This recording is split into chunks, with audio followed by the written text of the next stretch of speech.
Tanny Cooks here, and today I'm going to show you how to make this amazing cube steak in an Instant Pot with potatoes, bell peppers, and onions. Y'all, look at this Instant Pot gravy.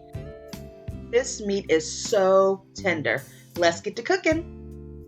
Okay, so I have my ingredients set out. I have 6 pieces of beef cube steak. It was $5.99 a pound at my store. I have a couple of green bell peppers, 1.5 onions, and a few pounds of potatoes. We have a few ingredients to make our gravy. Gravy mix, condensed soup, Lipton, onion dip mix, as well as beef broth, oil, and our seasonings. So we're going to take a look and decide later which ingredients we're actually going to use for our gravy. To start off with, I'm going to go ahead and give my vegetables a slice. So I'm going to slice up my onions, not too small, not too big. These will cook down in the Instant Pot and add flavor and moisture to our dish. So I do want some of the onions to be in their full size when I'm serving the dish, so you'll see how we will accomplish that while we're cooking this dish. So just give it a nice coarse slice. And next up, I'm going to cut open my bell peppers, and then I'm going to pull out the middle over my kitchen sink that's off of camera. And so again, we're not going to cut these too thinly.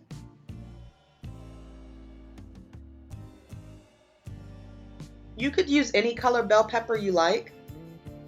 I just happen to have green on hand, and so that's what I'm using here. And I really like the flavor of green bell peppers with beef in particular.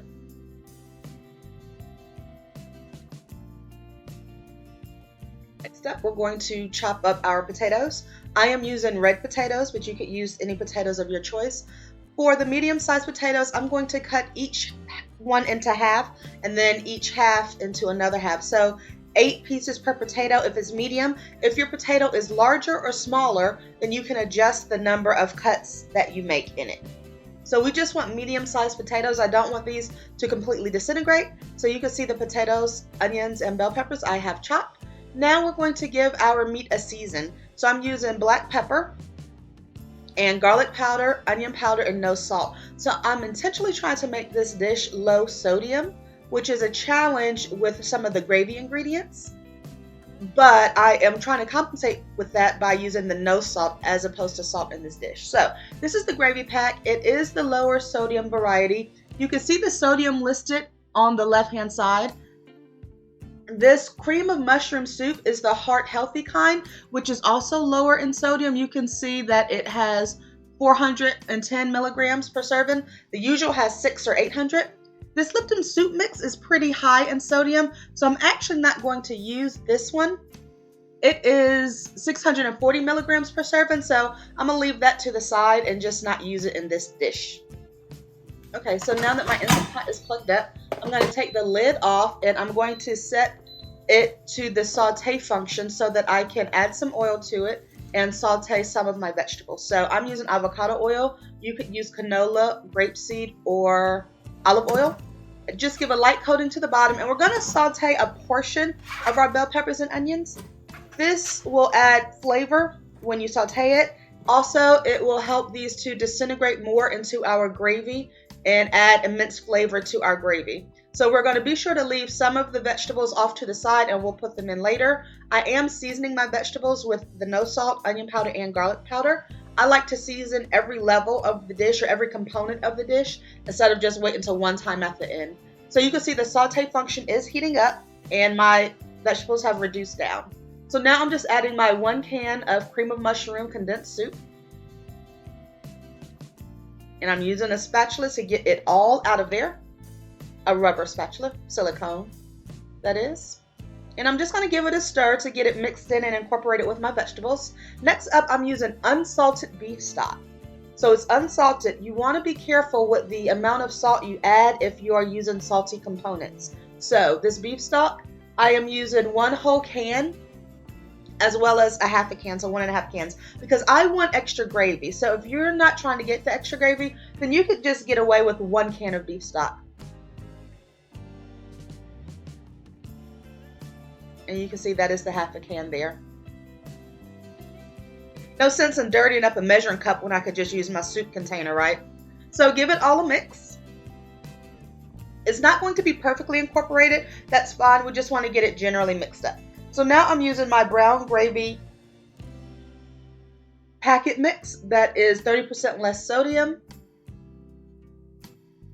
You can see the sodium listed there. I'm only using one packet, so I'm going to pour that in for the additional flavor that it will offer. And again, we're just going to give that a gentle mix into our soup and broth and veggie mix. Our Instant Pot is still on saute as we do this step. And there, it's smelling good and looking good already. Next up, we're going to add in our meat. So if you recall, I seasoned it on one side. So I'm putting the meat seasoned side down into the broth, and then I'll just lightly season the unseasoned side as I lay it in there. So I'm adding onion powder, garlic powder, black pepper, and no salt. And it's okay to layer the meat in with it touching each other. It'll be just fine. And you can taste this dish at the end when it's finally cooked to see if you need to add salt. Personally, I did need to add salt for my taste buds, but like I said, I'm making this for some family members that are specifically eating low salt diets. So this was the best method to make a low sodium dish, and then people can adjust their salt level at the end to their own personal preference.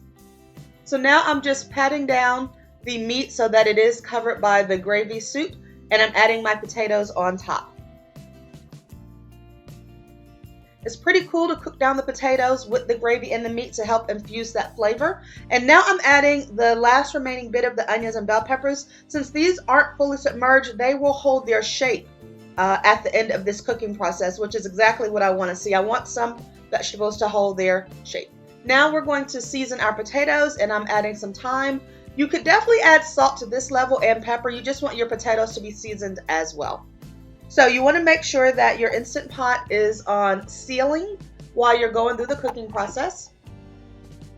I did set this to cook on high pressure for 20 minutes. Next time I'm going to set it for 15 minutes instead. Now I had some collard greens I made in the past and I froze them. So this is in a freezer bag, 2.5 cups of vegetarian collard greens. I let them thaw in the bag overnight, and now I'm just going to pop them into a new bowl and let them heat up in the microwave for a few minutes. Delicious soul food greens that I didn't have to cook today. So you can see my Instant Pot has been on natural release for 18 minutes. So now I'm switching the sealing to vent, and you want to be careful with this step. You don't want all that hot gravy to spew out on you or your cabinet, so just be careful. So I'm going to take the lid off, and look at that, y'all. Look at how beautiful our meat and potatoes look. So I used a spatula to take my potatoes out into a bowl, and next up it's time for me to take my meat out. Look at how tender that is. It's been cooking in this gravy and sitting. So that's why I said I'm going to cook this on 15 minutes next time, because I did let it sit in natural release longer than I planned to, and I want to try it again and not have it cook so long. It is super tender, but I think I'll like it if I just cooked it a little bit less. So cook it on high pressure for 15 minutes and then maybe let it sit in natural release for 5 minutes. But look at that, it was still delicious and super tender. It just depends on the size of your Instant Pot, the amount of gravy and vegetables you use, and the size of your meat that you begin with. So all of that comes into effect when you're cooking meat. Now I'm using my slotted spatula to take out my vegetables. Those are the ones I wanted to see. So now I'm turning the Instant Pot off because our gravy liquid is still in the pot, and we're going to put this on the saute function and add a cornstarch slurry to thicken up our gravy. The gravy is absolutely delicious as is. I just want it to be a little bit thicker. You can see how fluid it is there. So for my slurry, I'm just going to use 2 heaping tablespoons of cornstarch and about 1.5 tablespoons of cool water, and then just give our cornstarch and water a mix with our whisk. And then we're going to add that into our gravy. You can see how the saute function already has that gravy heating up.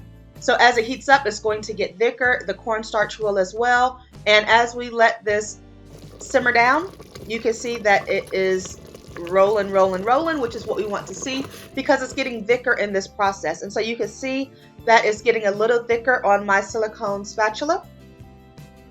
So we're going to turn off the saute function, and as it cools, it gets thicker. And look at that, y'all. Beautiful, delicious onion and bell pepper gravy. So now we're going to drizzle that over our meat. It's adding flavor and moisture. So much seasoning. And I also plated my pre-cooked collard greens as well. Now, this gravy was so delicious, I decided I want gravy on my potatoes too, y'all. Look at this. Gravy potatoes. The potatoes have a lot of flavor because they cooked in this gravy, but now I'm adding more on top. It was that good, y'all. These potatoes and gravy, collard greens, cube steak was amazing. A fabulous dish to make when you want something hearty and you want to impress your guests as well. Thank you so much for watching this video. Please subscribe to my channel.